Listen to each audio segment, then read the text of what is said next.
All right. Can you hear me? Yeah, you're good. Okay, perfect. Good morning. Good morning. That was a great piece, by the way, Russ. Thank you for playing that. That was awesome. So, I love Morning Ascent. I've been doing Morning Ascent, either participating in it or leading it for well over a decade. And one of my favorite parts of Morning Ascent, historically we haven't done this, but we've been doing it over the last several months with the advent of COVID and being able to take advantage of Zoom, interviewing agents within the company. It's one of my favorite things because we get to hear the perspective of those who are in this business, who are treating it like a career, and whether they've been in the business for a few years or for a long time. And this gentleman who's with us here this morning, I'll say that he's been in the business a long time without inferring that he's old, because he's not much older than I am, but he is a man who has been in the business a long time and has proven you can actually make this thing work. So good morning, Pete Daradics. How are you? I'm excellent. Thank you, John. And how are you, sir? I am fantastic. I see you're rocking the glasses. Yes. They make you look really studious, bookish. That's great. Yes. I feel like got my readers on, and good morning to everybody here. It's great to be here. Thank you for joining us. Yeah. So everybody knows you're coming from California. Yes. You're in our Westlake Village office, but if you could maybe just share with everybody who Pete Daradics is. Just married, kids, no kids. Where do you live currently, and just kind of give us a little bit of background on you. Very good. I am Pete Daradics, and I have 3 children. My oldest son is 45 years old. My youngest son is 41 years old. And I have a 17-year-old daughter who is going in as a senior to Thousand Oaks High School, is where we reside. And I've been in Thousand Oaks for a little over 20 years, and I've been full-time realtor now for a little over 20 years. And prior to that, I was a broadcaster and lived out at the beach out in Oxnard and Ventura in front of the Channel Islands, which is just an amazing place out here in Ventura County. Yeah, it's a gorgeous area. Beg your pardon? I'd say it's a gorgeous area. Oh, absolutely phenomenal. And that's where my boys were raised. And I was active within the community, both as a Rotarian, as a member of the Oxnard Tourism Council, which was a city council appointment, director of the Boys and Girls Club. And I was general sales manager of an AM/FM radio station that was the top billing safe station in the county. And from that, I had an opportunity to purchase, own, and operate a rock station for 6-7 years. And you're a rocker at heart. I knew that. I was, and I actually, and to speak of that, just to be really transparent, I lived the rock and roll lifestyle, and it took me down.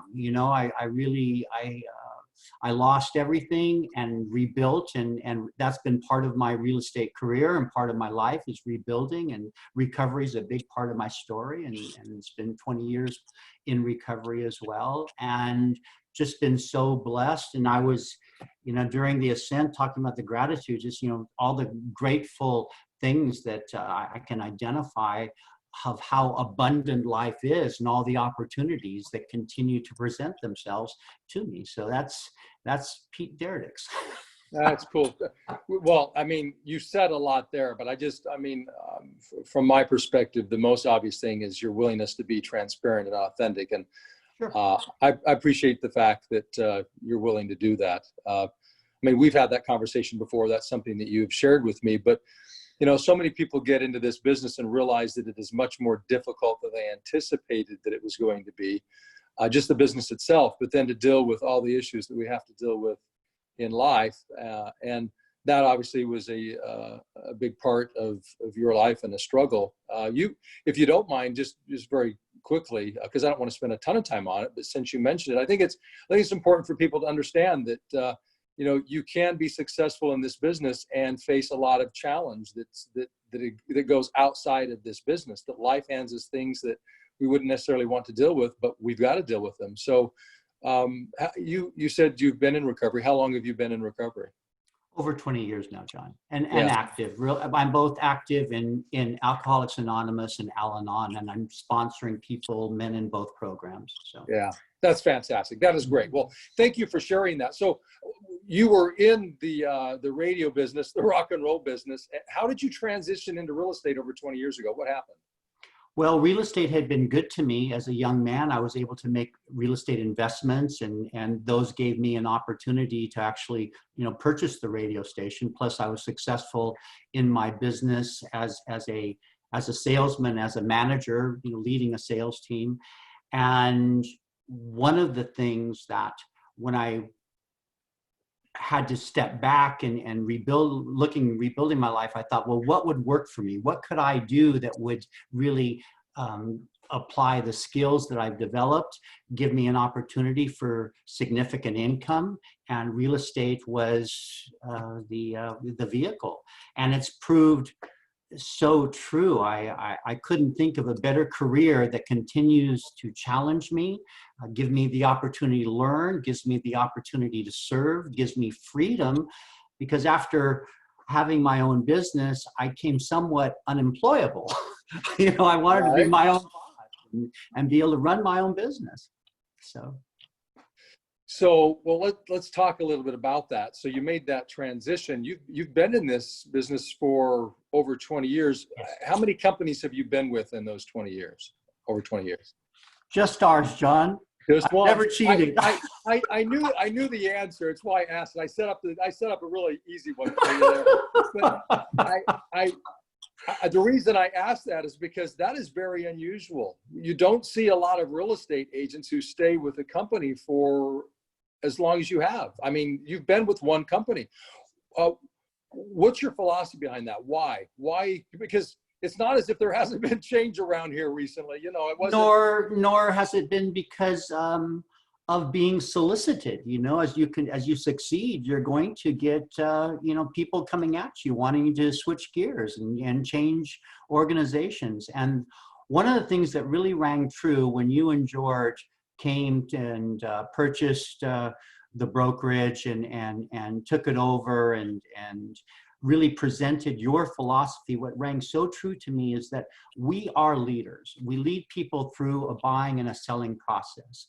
And the tool and skills that we use is communication. Being from the broadcasting industry, being also a past Toastmaster for well over a decade, those two elements really rang deeply to me.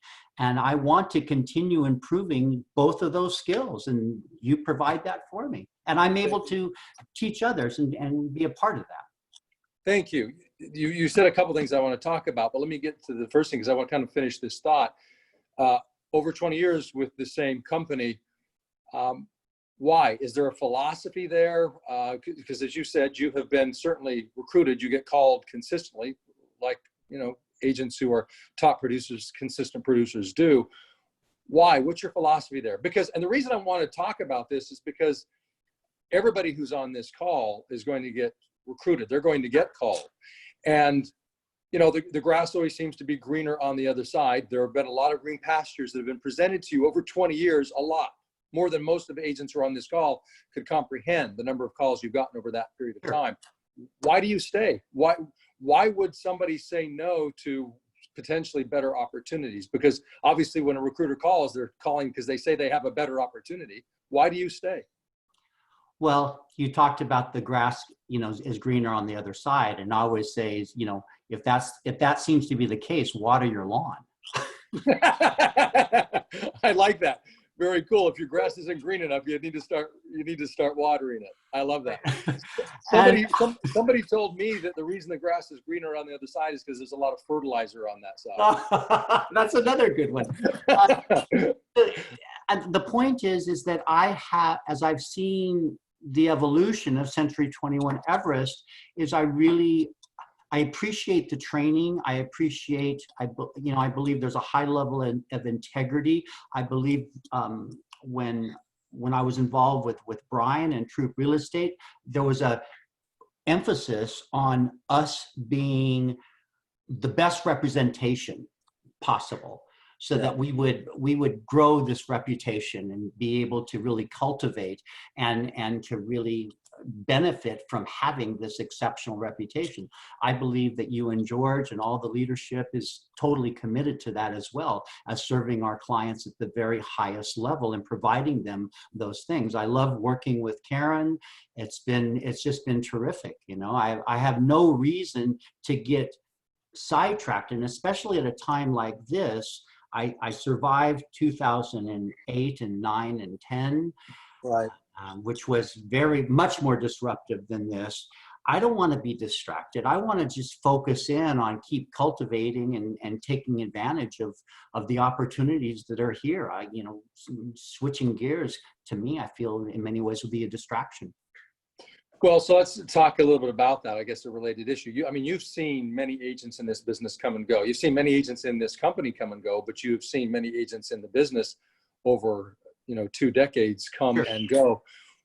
Why do so many agents cycle in and out of this business from your perspective? What do you think the challenge is? Because we know that you can be successful in this business. You prove it every single day for over 20 years. Well, I haven't done it alone.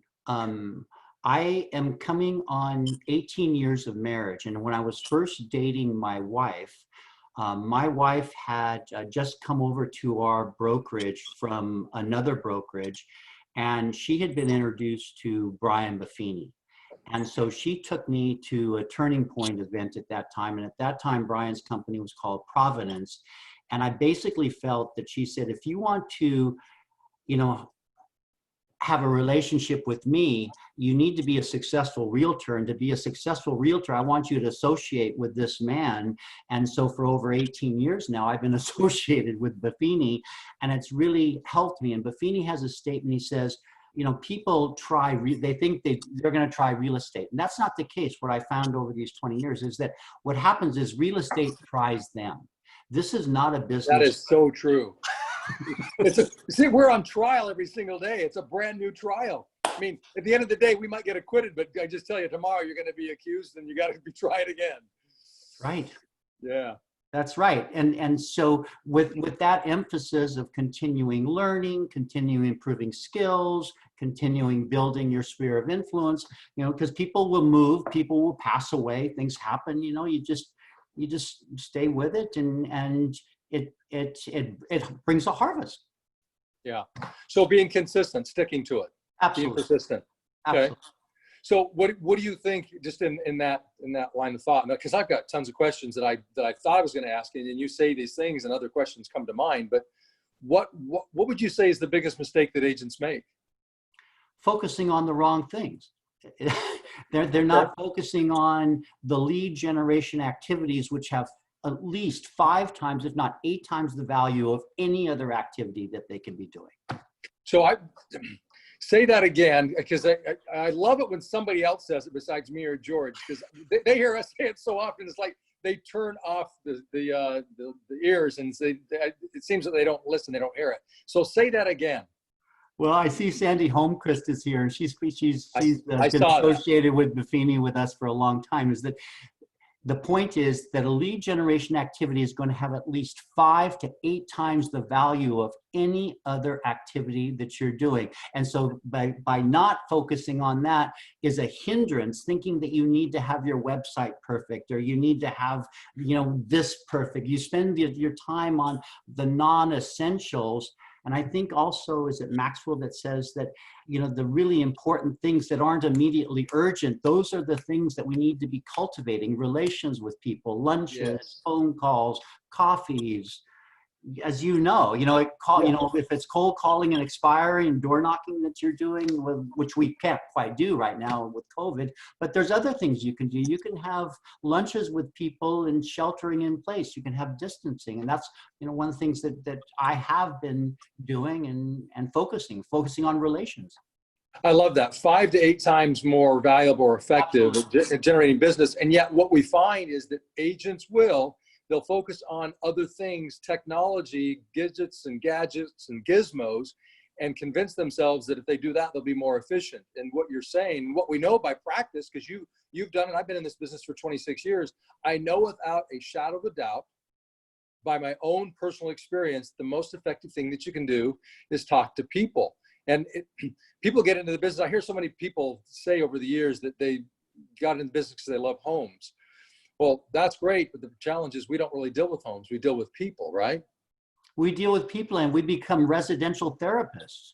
Yeah, right. And we're not even licensed to be that, but we become that. No, but they count on us, as you and George, so clearly pointed out, for us to lead them through this process in a way that we are managing emotions. And I can't think of any other industry that gives us such an opportunity to perform at such a really high level, skill level. It's really, I believe, higher skills that real estate demands for you to be successful. Absolutely. In fact, I believe that real estate is one of the most difficult jobs that anybody can sign up for, because they're dealing with other human beings and they're dealing with the art of communication, which is not easy. It is not easy being a great communicator. It's the reason we get paid as much as we get paid. Correct. And what you probably find is people will say more than they need to say. And I love it when somebody says to me, "That's a great question, Pete." Yeah, right? Exactly. Because it means that you're doing the listening, yes, and not all the talking. I love it. So let's talk about that, because you said that what you think is the biggest mistake is they lack focus. So let's talk about what allows an agent to be in the business for over 20 years successfully, to give up a successful radio business and a what sounds like a very fun career to get into real estate and to have the durability that you've had. What do you focus on? What does a day in the business of Pete Daradics look like? That's a great question. I'm an early riser, and I have a routine prior to the Ascents and to the things that you and George have embraced for years. Like you, I am a journaler. I have my journal. I have in the front of my journal, I have my affirmations that I do every morning, and I start a new journal every year.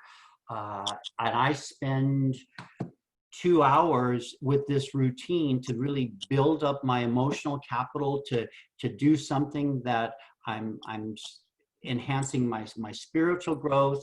I'm also doing something that I'm constantly reading. I'm a reader. I'm currently reading, which was something that was mentioned on one of our base camps. You're a badass at making money, which I love. I've heard people on the Ascents and yourself, one of the best books I read over the last couple of years was the Chris Voss Never Split the Difference. Again, speaking about developing these great open-ended questions, doing that. So that's the morning begins like that. And then I seem to be on the phone or Zooms throughout the day, and then the various training things. John, perhaps you can answer this, is that we offer, Karen and I do a morning mastermind every Friday, and I have mentee meetings as well that I've offered, just as you offer certain meetings. And I'm really surprised at how many people don't show up for these opportunities. And I'm speaking to the choir because people are here showing up, making their commitment, making their time. Right. You know, so I have a monthly Buffini meeting that I facilitate that incorporates agents from other brokerages, top agents throughout the county. Today is my BNI meeting, which is 2 minutes. I'm not going to be participating in that because I'm here, but I've been doing BNI for well over a decade. And that's a great referral source. One of my BNI lenders just gave me a client. We wrote an offer yesterday, just under $1 million. Hopefully we're going to be opening up escrow by the end of this week. And so my weekly activity has a lot of routines, systematic routines and meetings already set up that I'm participating in. Like I said, my recovery is a part of that as well. So, well, you described a morning with a couple hours worth of activity to build and protect your mindset, plus a lot of other events during the week. Everything that you described in that week sounds like what a typical agent might try to accomplish in a month or a year. And what my point is this, that you are highly scheduled, and as a result, you get a lot done. I hear people say all the time, I don't have enough time. My response is, it's not an issue of time. It's an issue of event management. It's an issue of prioritization and doing the high impact, high value things consistently. It's like you said, the most valuable thing that you can do that's 5 to 8 times more effective at being successful at getting business in real estate is talking to people and orienting your day towards that activity. So, absolutely. You know, one of my affirmations and focuses at the beginning of this year was to enhance my relations. And so I believe it's important to have these things that are top of mind awareness that for me, that I want to build and keep growing. There was a book, perhaps people have heard about, the 1% rule by Tommy Baker. If I can improve 1% every week in all areas of my life, it's more than a 52% increase at the end of the year, because it's exponential. It's like a 200% increase, because I'm constantly looking at ways to make that slight improvement. Yeah. Well, in fact, you had mentioned just probably 10 minutes or so ago that another thing that you've participated in for over 10 years is Toastmasters. Absolutely. Are you still doing that? I am not. Okay. There was some changes within it. It was no longer singing to me within my heart. And so I decided to do another activity, which has to do with my church, which I'm also very active within church. That's a pillar of my business. And so I incorporated that. And actually I have a 12:15 meeting today that I'm facilitating and leading, and I have people. So the fact is that you can be committed to a lot of different things and maintain a very rigorous schedule and be successful in real estate, is what you're saying. Absolutely. And like I mentioned, I have a 17-year-old daughter. You have 18 summers with your kids, you know? And so she's a big priority. If people know me, every Thursday is Daddy Caroline Day. And it's been that way since she's an infant. And it's a precious day. I love that. I love that. I'm telling you, this is fantastic, because you're doing all of these things and still being productive in real estate and doing it for over a couple of decades. You gave me chills. Thank you. Yes. You're welcome. But I'm hoping that the people who are listening are getting chills, because I think it's inspiring. I think it's enlightening. I think it's encouraging. Well, that's why I got into to design, to be able to craft my life. Yes. Are there times that I have to make adjustments? Absolutely. Right. Yeah. I've got a bird here, and he is flying around. He's taking control of the waves here, the airspace. No, you're absolutely correct. So let's, if we can, I want to kind of transition into some granular level stuff in terms of your schedule. So what are you doing on a daily basis as it relates to prospecting? What does that look like for you? Well, what my prospecting looks like is, on a daily basis, I am reaching out to people within my sphere of influence. I'm saying, you know, how are you doing? Finding out, trying to look for opportunities, again, with that Chris Voss technique, looking for ways that I can find a connection in one way to be able to find a service, make a note to potentially follow up.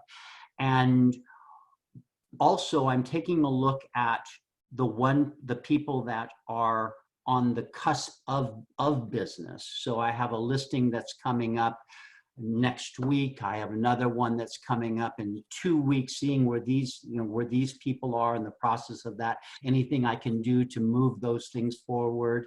I'm also looking at the specifics of the mentees that I'm working with, because they're a source of my business as well, to being able to help them on, to see what I had 2 Zoom calls yesterday as we were talking about spending a couple hours with these guys to find out, you know, what we can do to help them cultivate business and to get things going as well.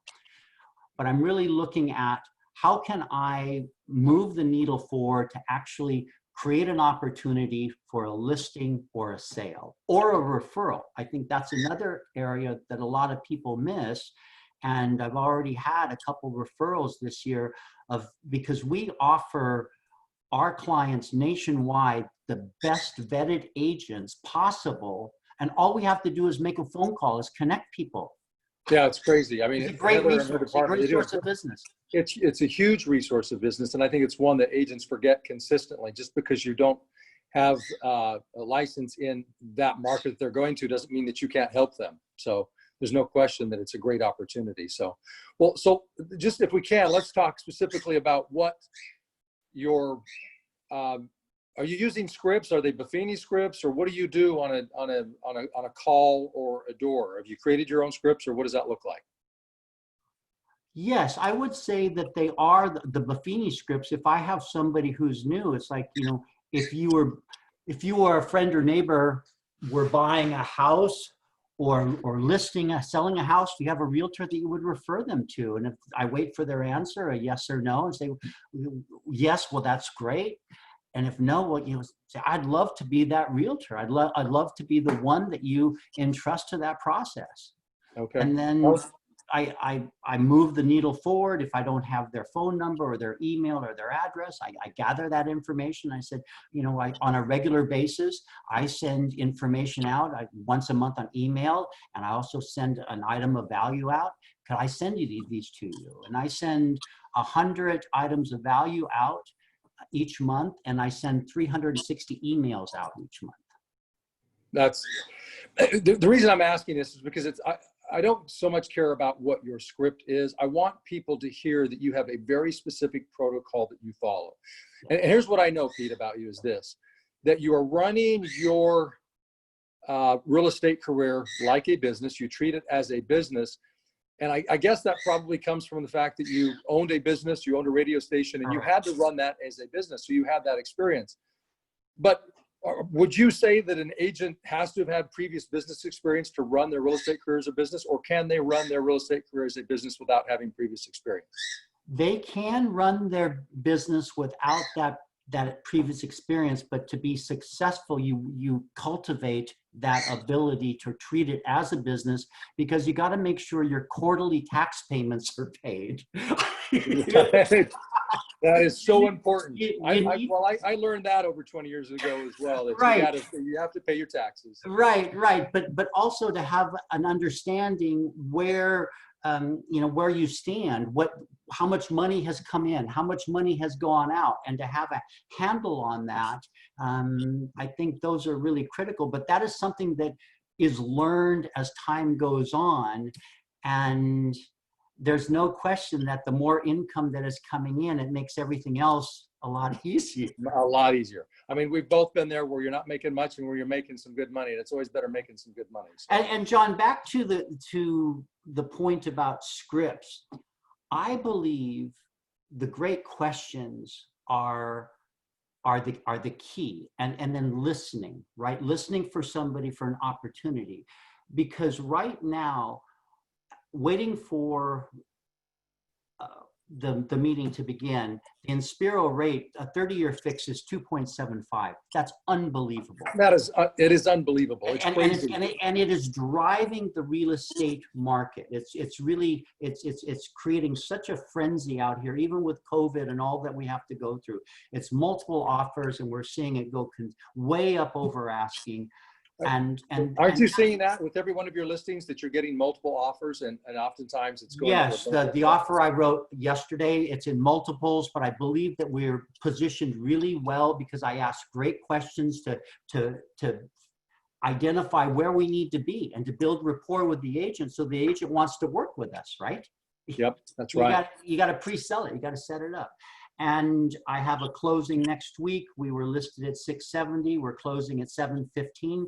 So that's $45,000 over asking, and the appraisal came in. Yeah, yeah. So we're definitely seeing that. But my other point is that because it's stay at home for school, a lot of companies are going to be changing the way they structure their employees, with employees being able to stay at home and not having to necessarily go into work, is that people need new housing structure. They need maybe more space to teach the kids, or more space for an office. There are so many opportunities. And if I'm not asking questions and connecting with people on that level, I'm not finding those opportunities to say, wow, well, we can help you do this. Did you know that, you know, and move one way to the other. You know, there are themes in this conversation, and I don't want to talk about them yet, but there's some themes in this conversation that you and I are having that I want to make certain that people are getting. And I'm going to finish with those things. But before we get to that, there are a couple of other things that I want to address. So just what would you say in over 20 years, what's been your biggest struggle in the business? And then what I'd like you to also address is what's your number one struggle right now? John, as you look at me, I could put a sign up in the mirror that says, you are looking at the problem. Well, there you go. You know this. The first step to recovery is admission. So, man, you got it all figured out. Oh, I love it. So true.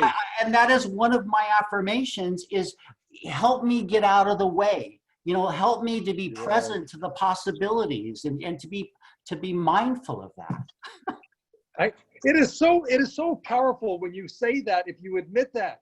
See, because people want to hear a different answer. They want to hear that it's COVID, that there's a lack of inventory, that it's the competition giving away their services. It's all of these things. And I know that the number one reason that you are still in this business, which I think is a very tough business to be in, no doubt about it, but over 20 years, you're still in it because you recognize that you are your biggest challenge. And so you set your day up to work on that challenge. Right. Like I said, I set myself up in the morning so I can go out and do it. Right. It's not a mystery. No, it's not a mystery. So let me ask you then this, and maybe that it's self-evident at this point, but what's your greatest strength?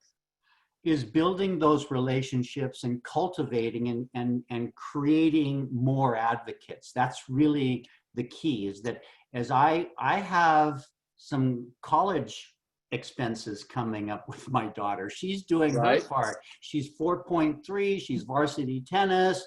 You know, I need to do my part on some of these things. So I'm looking for ways to be able to, you know, keep the income coming, and real estate is such a wonderful vehicle. It's amazing. It is. It can be such a blessing if we just will respect it. We'll recognize what has to be done. Right. I was thinking about one weekly meeting that I have with a group of men. There are 6 of us, and 4 of those men are repeat clients of mine, and 1 is currently looking for a home right now, again, in the $1 million price range. And to be able to keep cultivating that is my goal. Okay. So I'm going through a list here of things that really are the theme of this conversation. Let me go through these. These were the words that I wrote down. The first thing I wrote down was Toastmasters, that you had mentioned that. But then next to that, I put that leaders enhance their communication skills. I don't think it's a coincidence that you mentioned, I think it was Tommy Baker, and then you also mentioned Chris Voss, and both of their books are focused on the skill of communication. Absolutely. And then you have, what is it? Simon's Infinite Game, or Are you saying Simon Sinek, or? Yes, Simon Sinek's Infinite Game. And then the game, the one by the man who is the Wharton professor. I can't think of his name right. Adam Grant. Okay. I'm not familiar with that one. Yeah, it's, you know, speaking of Toastmasters, I am still a big promoter of Toastmasters. I think for the amount of money that it costs is one of the least expensive ways that somebody can promote their communication, leadership skills, and critical thinking skills. I 100% agree. Over a decade ago, when I was put in this position of owning and leading with George and Rob, the brokerage in Utah, when we first started, I realized I did not have the communication skills needed to lead an organization. And so I started to do various things to enhance those skills. And one of the things that I did was go to Toastmasters events. And it's virtually, I mean, when you think about the amount of money that we can spend in this business to try to be successful on all sorts of technology, gizmos, and gadgets, it's virtually free. Toastmasters is. When you look about what it costs, it's virtually free. And in my opinion, it is one of the best ways, if not the best way, to enhance very quickly the way in which you communicate with human beings. Because this business is not about real estate. It's about relating to other human beings and helping them feel confident. Right. And when we're confident in our communication with them, they feel confident, they feel safe, and they'll choose us versus the competition. So the next thing that I wrote down was this, that you haven't done it alone, which tells me that you're coachable, which is really important. I find so many people in the business of real estate either come in thinking that they've got it all figured out because they've had previous experience in other industries. And I don't care what job they've had, including pharmaceutical sales or other sorts of sales, it is not the same thing in real estate. And so the idea that we need to be coached, I firmly believe in, and obviously you do as well. You've been, with the Buffini organization for over 18 years. I'm reiterating these things because I want people to hear these themes from you, because I believe that these are some of the core reasons as to why you have been in the business as long as you have and as successful as you have been, and that you've stayed with one company that entire time. So the other thing that I wrote down was, in fact, was just simply focus and consistency. And the fact that you have leveraged that to such a high degree, and that has paid dividends, the ability for you to go through the greatest economic downturn since the Great Depression, which was the Great Recession over a decade ago, and then to live through it and to be successful through what we're going through now. So as we acknowledge those, what I would call themes, what's the one thing that you want people to take away from either this conversation or from you? What's that one thing, whether it's a brand new agent or an experienced agent, what's that one thing that you want them to take away from this conversation this morning? Well, obviously the lead generation activities, to really focus on the things that are highly important, may not be immediate priority to get done as a time bound, but so critical as finding that relationship that potentially can give you a ton of referrals down the road, a ton of business. And so that's definitely focusing on the right activities. And the other thing is that commitment to learning, is to really being able to improve asking the great questions, and making sure that I'm present so that I can catch the opportunities, the subtle phrase of the opportunity to be able to ask the next great question. To doing that is really those two things. And again, it's the concept, the Kaizen way concept, or the Tommy Baker 1% rule, is to really constantly keep growing. I mean, communication and leadership, John, those are, It is. That's the thing. That's the deal. So, well, Pete, I am so grateful that you spent some time with us this morning. I know that you were busy. It's obvious. You are highly regimented, and I appreciate you breaking your schedule a bit for this morning to share your wisdom with us. I'm honored. Thank you. Of course. Yeah, I love it. I mean, you shared a ton of wisdom, and I love the fact that you're a great example of the success that you can experience, not just once in a while, but for decades, if you'll just simply adhere to the fundamentals. And that's really what we've been talking about this morning. So true. And can I add one thing that you talked about, is that, we, like I said, Karen and I at the Westlake office, we do a Friday mastermind. And if you're not practicing your dialogues and interchange with people in these training opportunities, when you're with your client, that's your training, that's your practice. And you want to be practicing ahead of time. You want to gain your confidence, and you want to be able to build that skill. So take advantage of all the training that Century 21 Everest is giving you. Amen, brother. I love it. Hey, thank you so much. Thank you for taking the time. Thank you for sharing your wisdom. All right. Thank you. God bless everybody. All right. Thank you. So guys and gals, let's get into the closing affirmations. But before we do, let me just quickly say this. I hope that you take away the theme here. It is, you're a leader. Your most important skill is your skill to communicate with another human being, and that you have to have a routine. And if you will follow it and you will do these things, you can be successful long-term in this crazy, difficult, perplexing business that's called real estate. There is a reason that we get paid as much as we get paid per transaction, because it is not an easy business. But what I want for you is to do a lot more of those transactions so that you make a lot more money. Because at the end of the day, this is a business, but it's a business to serve people. So go out there and do that. Pay attention to these fundamentals. Pete, thank you for helping us recognize the fundamentals. Have a great day.